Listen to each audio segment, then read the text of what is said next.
Well, what if I want the prime factorization of 180? So 180, again, I can do this a couple ways. I can start however I want. I'm going to do 18 times 10 because I know 18 times 10 is 180, and that's pretty easy for me to do. 10 is not prime, but it is 2 times 5, and both of those are prime, so I'm going to stop that side of my tree. 18 is 3 times 6. 3 is prime, so I can stop there. 6, on the other hand, I have to break down, which is 3 times 2.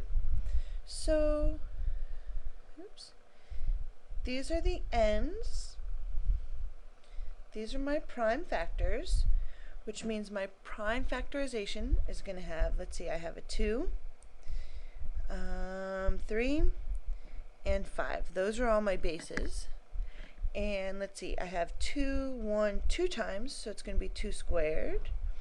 3 shows up 2 times, so it's going to be squared.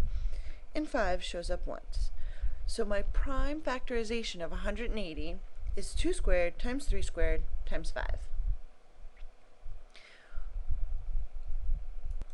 What if I want the prime factorization of 36?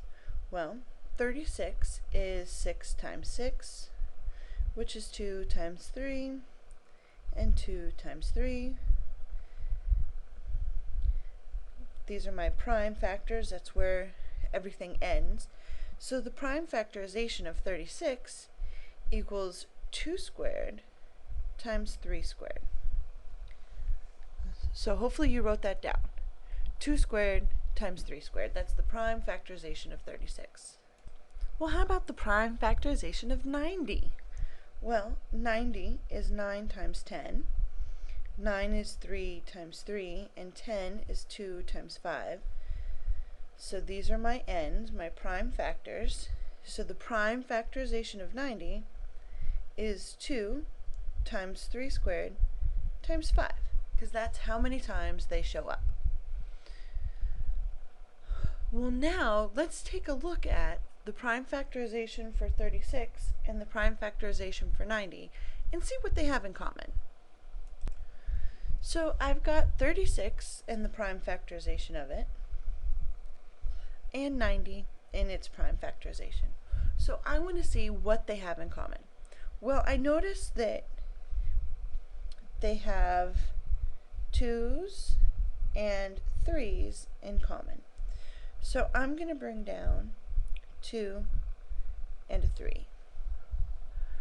But now I want to see how many of those they have in common.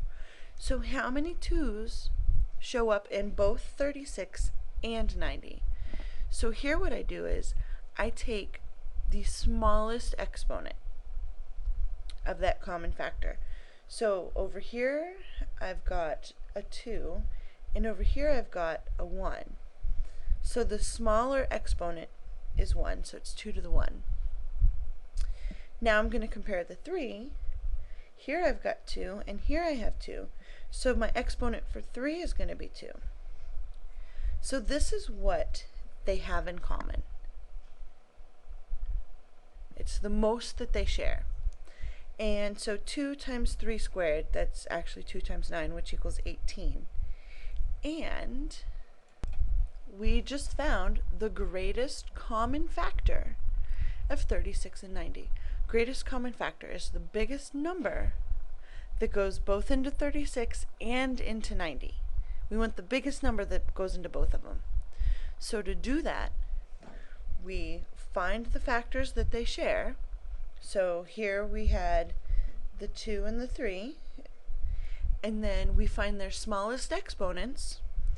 So here we had the 1 and the 2, and that's our greatest common factor. So let's try another one.